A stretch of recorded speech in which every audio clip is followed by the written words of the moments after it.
really excited to introduce Cheryl. She has the background of always bringing women together from the time they were youth to women now.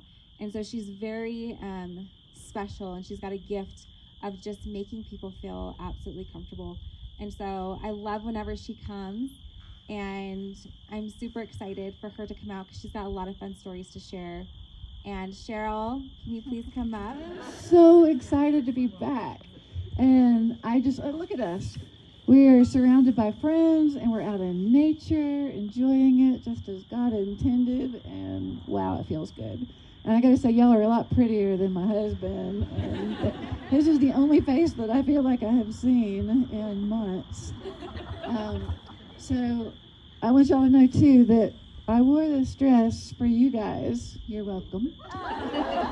It is a house dress, and it is the most comfortable material that I have ever worn, and I'm probably going to sleep in it tonight after this is over. And I feel like that is what COVID has brought to us.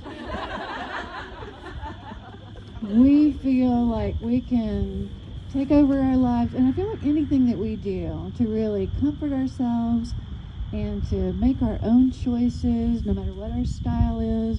We can wear the same thing all week. We can take 2 showers a week if we feel like it. We can eat ice cream for breakfast. We can let our children run around through our meetings. You know, they're in the background doing whatever. Our husband is naked or whatever it might be. And I feel like we can really celebrate friendship. My friends and I have realized that this is such a great time to pour into each other and to be there for each other and to see how each other is doing. And even as we're pouring a little something during our Zoom calls, it's great to be there for each other. And that is, and she's dope too for me. So these roos just mean so much to me. She told a little bit about how I got here. Some of you know the story. It was the end of a radical road trip in my life. My husband and I had just kayaked 100 miles down the Green River in Utah over the course of a week, primitive camping along the way with a buddy. And at the end, I said, you know, I really want to keep the rental car and just car camp around Utah and see what it's like. It's not like me to have asked for something like that. And so he just said, I don't think I like that idea. And I said, well, I guess it's a good thing I'm not asking for permission. It's okay to speak up for what my heart is asking for, what it's crying out for. And this was a true quest. I mean, you don't go and do, even for those of you that have come for the first time, is why I feel so connected to you, because you don't do this casually.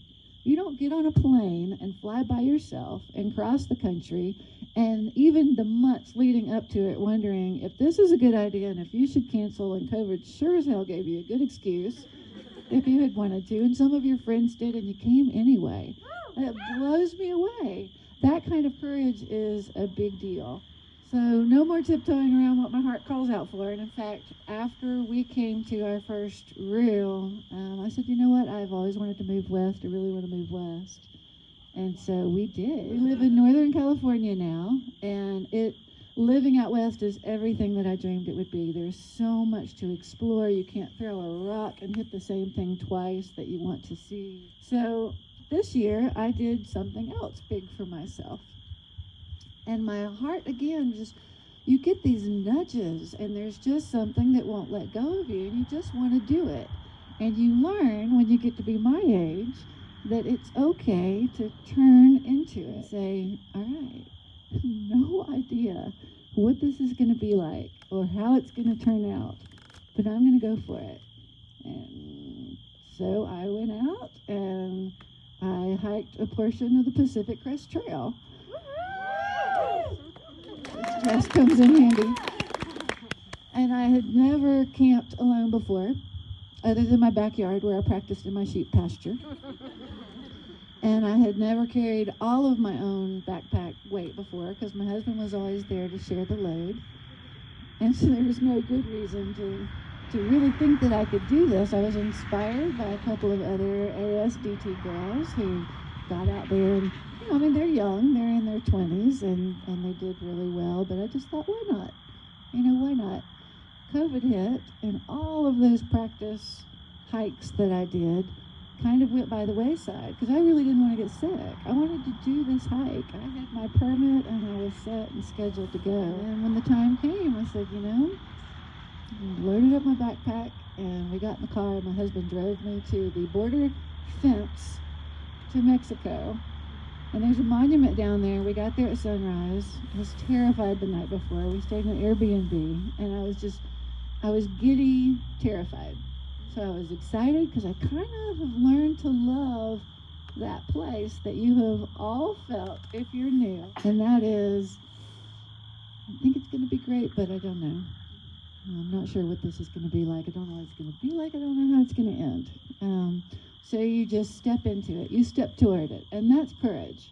That's what defines courage, is not knowing how something is going to end and doing it anyway. So my husband dropped me off, and every mile was a challenge for me. I am not an athlete. I've never been an athlete. I've always been slow, and I've always been last. I just love nature. I love nature, and I love camping. I love time in tents. So the things that I loved are what the trail offered to me. The things that I didn't love, that I don't love, the trail also offered to me. So it's a mixed bag, and you have to take them together. And when you overcome the things you don't like, you get to appreciate the things that you do like even more. I'll never forget the first step onto the trail, because at that moment I accomplished my goal. My goal was to attempt to hike the Pacific Crest Trail. And I showed up. And showing up is a really big deal. So some of you went on hikes today and you might feel like it crushed you. But in fact, if you showed up, you crushed the hell out of it. Showing up is courage. So I started my hike. I ended up hiking a couple 100 miles of rocky, hot desert trail. Started solo. Saw my first rattlesnake my first day. Oh shit. I didn't know what to do. I do know now that if a rattlesnake cannot spring farther than half the length of its body, and if it is not coiled, it has less of a spring than if it is coiled. I have a whole list of lessons that I've been making. So I want my computer, because I'm going to read some of them off to you. They're not in any particular order. Some of them will apply to the trail. Some of them apply to life. And I love that the lessons are there because I get to teach my nieces. I get to teach the people who I influence.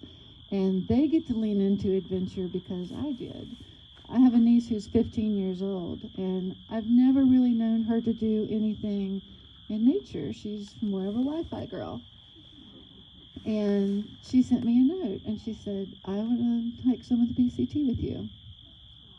I flew her little fanny from Georgia as fast as I could get her out here. Like, yes, I'm going to take advantage of that. And it was a pretty hilarious experience. But I love that no matter how it went, same thing. Once we set foot on that trail and we hiked a little bit and we camped some, and she had faced her fears and she cried 2 miles in and said, I get over things fast, so I'm done now. Yeah, my husband just drove away many hours away, so we're hiking. I love that she is one of the few teenage girls in the world who is a PCT Classic 2020 hiker. She can claim that forever. It doesn't matter how far she went. What matters is that she tried. So I have a long list of lessons, and I don't want to race through them because I feel like there's not a moment out there that wasn't worth savoring and sharing with you now. It's easy to say, and I was this person before, if you didn't finish, I'm probably not completely listening anymore. If you didn't hike all 2,650 miles from Mexico to Canada, then I don't know if I really want to listen because you didn't do what I want to do. But why not listen to someone who showed up at the Mexican border and walked away with nobody there with her. Lost her way within 5 minutes, by the way. Turn around and go, this is a great start. I went down the wrong trail. Turns out there's more than one. Yeah, those lessons I think are worth hearing. And besides, it's anytime you're sharing your life with somebody, it's worthwhile. So don't be afraid to go do stuff and talk about the things that worked out and the things that didn't. Okay, so choosing adventure is hard. Of course it's hard. Hiking the trail was hard. There's a lot of uphill in life. We all know about struggle.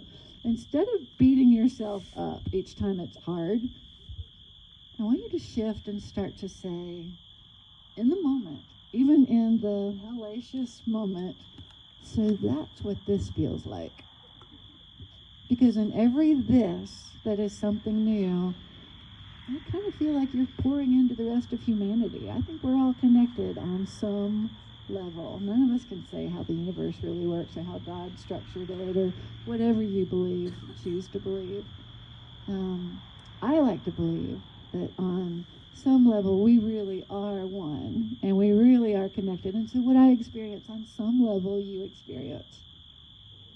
It's cool on a lot of different planes because that means I don't have to be jealous of you because what you do happens to me on some level. And I don't have to grieve loss in exactly the same way because I really believe that what ends is experience, not life. I think we're here to experience. I think it's the answer to the big question, why? Why are we here? Why do we matter? Why is it worth all this? Because we get to experience. We have free will to do it our way. And we get to do that until we're not here anymore. And then we're not here anymore. It's the experience that ends, not the life. It continues. So what a brilliant concept to think that we can experience everything there is conceivably to experience through each other. That's why it's our job to get out there and experience. Don't let life pass you by. Okay, so that's what this feels like. When you are nudged and there's something that you want to do, but you feel some kind of internal struggle about it, if you don't want to do it, if you're thinking that you shouldn't do it for good reasons, then don't do it. But if you are thinking you shouldn't do it because you're afraid of what someone thinks, or you're insecure, or you think you're insufficient, go toward it. It will grow you. Anytime your inner voice says go, that is everything. You should go. I have a friend who says, find out what happens if you don't give up. I say, find out what happens if you choose to begin. All right, let's talk about the trail. I learned so much out there, and today we hiked. So those of us who hiked with me know that I'm slow. It's just my natural state of being, and after doing what I've done, I'm comfortable with that. Because the biggest mistake that I made out there was beat myself up and just say, oh, how am I ever going to get where I need to go? I'm so slow. This has taken 3 times as long as I thought that it would take. Because I've never hiked in the desert before. It's never been this hot before. And I've never had to tap my poles on rocks everywhere I go because I want to scare the rattlesnakes. But what I've done before, I can do again. This really helped me out there. Telling that to myself. Once I had achieved a few things and I'd made it over the top of some hard hills, I knew I'd done it once, and so I could do it again. And there were some stretches where I would say to myself, I don't know if I have another mile in me, even though that's how far I've got to go. And you can see the bridge right over there, and you just don't seem to be getting any closer. But I've done it before, and I know I can do it again. Rest breaks, no matter how many you need, are not defeat. Self-care takes practice. It's worthwhile. Get out of your head and into your wisdom. Lightweight sun umbrellas are your best friend during sunny breaks. I'm telling you, they're worth it. Sometimes it's the only shade that you'll find out there. Bigger shoes will save your toenails. I wish you could look at my feet. Whoever I was sitting by saw my feet tonight. You know what my feet look like. They're battered. I lost a toenail. I went in for a pedicure and I said, would you please paint my skin where the toenail used to be? Thanks. So that started peeling off pretty fast. I had Band-Aids still. I got a really severe outcropping of blisters across my feet. Clip your toenails. Go up in size in your shoes, at least a size, maybe more. This will really help you on the downhill so that you're not crowding your toe. There's such a thing as zero drop shoes now. I know some of you wear Ultras already and some other shoes like them. It means your shoe is not tilted like this down into the toe of your shoe. It just gives you more of a level playing field. Great for me because I have flat feet. As it turns out, tea tree oil and boiled, in California, manzanita bark, but the bark of some plants, will actually take the itch of poison oak away. I discovered this because I got poison oak, and I went to a trail angel's house, and she told the kids to run down the street and come back with some manzanita bark real quick, and she cooked it up in the kitchen, and damned if it didn't take the itch away. It didn't make everything clear up right away, but it wasn't driving me bonkers. So listen to the wisdom of those who have studied natural medicine. There are solutions to some things that ail us. Tuning in to birdsong is important. I laid in my tent in the mornings, and I would try to get on the trail by sunrise, but because it just made sense to beat the heat. But I would lay there sometimes and just listen and savor. I think it's important to do that. Only listen to music on your headset when you're going uphill and you just really need something to motivate you to going uphill. Nature has something to say to you, but if you're not dialed in, you're going to miss it. A light pack is worth its weightlessness in gold. You really will want to go on after you have really rested. So quitting too soon is a mistake. You're probably not really ready to quit. You just need rest. So try it. If you still want to go home after you've rested, then it's time to go home, and you don't ever have to apologize for that. Every step that you took is a success. Pick your pace and embrace it. I want you to know that water is 2.2 pounds per liter. Gallon is 7.5 pounds, which is 3.7 liters. A good rule of thumb is to carry a liter per each 5 miles in the desert. That's what worked for me and the woman who gave me that rule of thumb. It's a place to start. It would be better to run out of food than it would be to run out of water. Dehydration has all sorts of side effects, and I can tell you about some. Your hand cramps into claws, like literally these fingers on both hands came down and wouldn't go back up, and I'd pry it back up and down it would go, and I had pain right here in my wrist. It's actually the day that I went home, it freaked me out. I thought I'd broken my body, and I called my husband. I'd crossed this long desert stretch, and it was hot, and it was like sand on the beach. Some of you had some of that on your hikes today, only this was miles of it, no shade. And I just set my sights on the bridge that I knew was the end, and I determined to get there, and I just marched. And I successfully got there, but because of dehydration, my hands were clamping up. So now I know I hadn't broken myself. It wasn't going to last forever. But I discovered that day that I'm a section hiker, not a through hiker. I think you'll worry on long backpacking trips about whether you have grown chin hairs. You won't. Trail magic, which is when someone shows up with unexpected food at a trailhead, and if you're ever near a trail and just have a generous heart, I highly recommend that you try this because it is such a gift to both of you. Will restore your belief in unicorns. Anything soft stuffed in a neck gaiter makes a worthy pillow. So if you had something you were taking along in case it got cold, or anything that you can wad up that's soft and tuck inside these things will hold together as a pillow. Save the weight. Don't take a pillow. Not even a backpacking pillow. I sent mine home. Choose hiking partners who love to laugh, but are okay with long stretches of silence. Sometimes I like to huff and puff in peace. Friends who cheer you from afar are priceless. I decided early on to do a YouTube channel and to let my family kind of see my journey, and it helped me from ever feeling alone because I was just rattling on and showing them what I was seeing and sharing with them what I was experiencing. I cried on camera on the days that I was low. So it was very real, and it helped get me through until I had met some other solo hikers and were natural for my pace, and we joined up and continued to hike together. Any day that you hike, no matter how far, how difficult, or how slow, is a victory. You're outside, so smile. Remember to find the faces in clouds. Take time to be playful.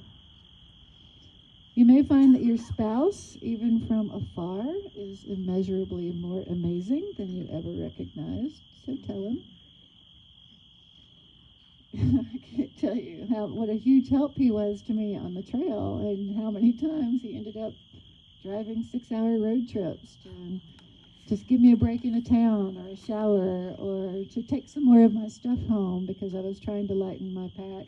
It's a big ask when you do something like this. You think that you're only doing something brave and that for 5 months you're going to be on trail, you're going to find a way to make it work. But really, you're asking a lot of your families, and you have to honor them for that.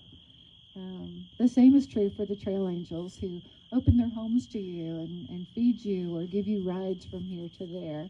And you really have to treat them better than family and just show them thank you. Don't just say it. When people treat you well, recognize that for the gift that it is. And when they don't, recognize that as a gift too and move on quickly. Stop to talk and maybe even record other hikers that you meet.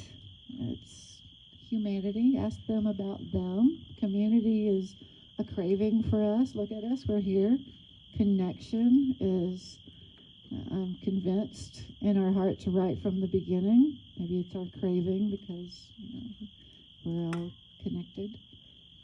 You'll be glad that you reached out and talked to other people. She mentioned that I've led girls for years, and so in my church when I was back in Georgia, I started with a group of kids when they were in kindergarten, and I just couldn't let go of them. They were adorable, and so I moved up to the first grade and thought that'll be enough, and then heck no, nobody else was going to lead them in the second grade. They were mine. So I went with them all the way to college. So for 13 years I led them, and we had a relationship, and if nothing else, when they walked away from their time with me, I wanted them to take the time to notice the person beside them and whether they had a friend. If they've got a friend, you're good. Move on. If they don't, for crying out loud, be that friend. It's not going to take you 5 minutes to wrap them into whatever you're doing, and make sure that they walk away from this feeling like they had a connection that mattered and they had fun. Endless research does not mean you will actually carry what you buy if it means more weight. So spend conservatively and choose what's light. What's light is not always what's cheap. But it's worth it when you're on that hill just thinking, my God, I would tuck some of this under that rock and move on if I could. Finding the right backpack is like choosing a mate. It's not just about beauty. It'll help carry your load, and you'll take it places it never would have seen without you. When you find that true fit, smile and adventure together often. Your backpack and your mate. Be okay with your own scent. There'll be plenty of time for deodorant and showers later. Apply Body Glide. I had my little pack of stuff here, but it's dark. So if y'all have curiosity about any of the things I mentioned, you can come find me this weekend. Put Body Glide on your inner thighs and feet before hiking each day. It turns out that a really good solution for avoiding blisters is to slick your toes down a little bit before you start. You'll thank me. There's something called Peniton cream, which I also have here, and when you do get that chafing in the day, you just rub a little bit on it before you go to sleep, and in the morning it's gone. Chafing can make your life hell. Blisters aren't fun, and gingy toe socks help. It seems kind of weird to be wearing toe socks, but they separate your toes and seem to go a long way in avoiding blisters, so I won't hike without them now. Darn Tough socks are also good, and they are replaceable forever. They have a lifetime guarantee. They're not toe socks. So There were times when I joined up with the trail family and I was so mad at myself. I discovered this about trekking poles. I watched the videos. You can find everything on YouTube. And I had just heard a rumor that there's a correct way and an less correct way to use your trekking poles. So I wanted it to work for me. So I went and I looked and I discovered that sure enough, there is a way. Come to me this weekend and I'll show you. And it transformed my hiking up hills. And so I shared that secret with the guy that I started hiking with. It was a guy and a girl that I hiked with for a while. And I was so mad because it made him faster. And we had been the perfect pace. And now he was faster, so I had to invent something else. When I hike with my husband, he's 6'3", and so he's always way ahead. And I thought, that's not fair. He has a longer stride, and it obviously works for him. And I thought, well, why does it work for him? Well, it works for him because he's stepping longer, wider. So it's a little bit of an exaggeration for me, but if I want to catch up to somebody, and I did this many times when I stopped to take pictures, so I would lag behind, and I just wouldn't want to get too far behind, so I'd go catch up. You can chant to yourself, if I were 6'3", I'd have a longer stride. If I were 6'3", I'd have a longer stride. If I were 6'3", I'd have a longer stride. And I just started taking these exaggerated strides across the desert floor, and damned if I didn't catch up. It works. Embrace the piece of your journey. Celebrate every step you took. The ones untaken were never meant to be. It's truly okay. Stop beating yourselves up. Don't shy away from deep exhaustion. It does lead to sound sleep. If it doesn't, I'm a big fan of little sleep tabs you can get over the counter at CVS. A lot of people worry about what it's going to be like at night when you hike alone. And I just solved that by making sure that I slept at night. So I took sleep tabs and I wore ear things if I was concerned. But honestly, I'm just kind of mesmerized by night sounds. So I love the chirping and the chattering and the whatnot. Last night we may have heard coyotes. I don't know what those dogs were. But probably on trail I wouldn't have heard them. I just locked everything down. Sometimes your tent will collapse at 3 a.m. So then set your trekking poles upright. And you get to see the Milky Way. Bonus. I scrambled to set up my little tripod, and just word to the wise, the latest iPhones have a setting that will give you slow release.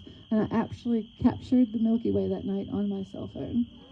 It was crazy. Spray sunscreen, I think, is worth the wait. So I cut everything I could get rid of. But there's something about lotion that just attracts grit. And I didn't like it nearly as much as just being able to spray myself down. But I saw so many burned people on trail. There's no reason to be miserable. Just take the 5 ounces, stick it in your pack, spray when you need it. Hiking in the heat can crush your spirit. It is a sufferfest. It's always going to be a sufferfest. So I say don't do that to yourselves. Here we don't have so many options. It's a weekend. We have to cram in when we can do it. But when you have the option, get your butt up, pack your tent, and get on the trail by sunrise. You really want to be getting some mileage underway before that sun peeks over that mountain, starts mocking you. It's not wonderful. So pick your hours of activity wisely. And in the middle of the day, I didn't realize this until a lot later, that it really is okay to sit there for hours under an umbrella or a bush or a tree. Sit out the midday heat, let it pass a little bit. It's a breather. I thought that I was lame for doing that any time that I stopped, and so I would get going again just as soon as I could, and then it would be 2 hours before I'd find more shade. And then, after I had been hiking for a while, I passed these guys, and they had their shoes and their socks off. It was like a yard sale. They were spread out under this bush, and they were there for hours. What long-distance hikers do. You sit out the middle of the day, and sometimes you night hike. And I thought, oh my God, that's going to be terrifying. It's like, how are we not going to fall off the cliff? You're on these wonderful switchbacks on the PCT. And you do see blackness here, but you're using your headlamp and you're watching the trail in front of you. I was lucky enough to be watching my trail family's footsteps. And so I just followed their shoes, but it was bliss because it wasn't hot. So don't shy away from trying it. I don't want you to believe that I'm saying don't go outside when it's hot. I'm saying choose to hike when it's cool. So there's a difference in that. It's the difference between living your life with intention or choosing excuses. So hike when it's wise. Everyone cries. Even the men. Now I know I'm following all these people on Instagram and YouTube, and I see their breakdowns, and they don't look any prettier than mine did. So everybody cries, stop apologizing, cry some more. It passes. Going slow is good enough. You'll find this is a recurring theme in my list. Don't bother dreading the next day's climb. Like already, some of you are dreading tomorrow because you're like, oh crap, I thought today was going to be the easy one. And tomorrow's elevation is more. So you're already dreading it. You're chewing up your life with that dread. When honestly, the reward is always greater than the struggle. Each and every time. Like whatever you did today, I'm sure some of you found some of it hard. And instead of sitting here just thinking, oh, I really regret that. I really regret doing anything that was difficult for me for an hour. No, you're thinking, I'm really glad that I went. I don't know if I want to go tomorrow, but I'm really glad that I went. Each day will contain very high highs, very low lows. Be okay with that. Don't let the lows wreck you because the highs do always follow. Rest is usually what makes the difference. If you watch my YouTube videos, you'll see that in the mornings, I'm just ridiculously sunny. It's a new day. Oh, the possibilities. Can't believe I felt so bad yesterday. Wow. Look at this. I almost missed this. If I had quit yesterday when I felt so bad, I would have missed this. Oh my gosh. So happy to be here. 20 minutes later, I'm going, oh my God, I can't take another step. Oh. So go to sleep. It's a new day tomorrow. Sometimes family needs you home, so go. But just be sure you know the difference between needs and wants because your needs matter too. Don't discount your own. Cold soaking saves space, but honestly, food that's already ready to go is plenty. If your life will be ruined by missing hot meals, then carry a light stove. But ounces lead to pounds, pounds lead to misery. Uphills are a bitch, and heavy packs make it worse.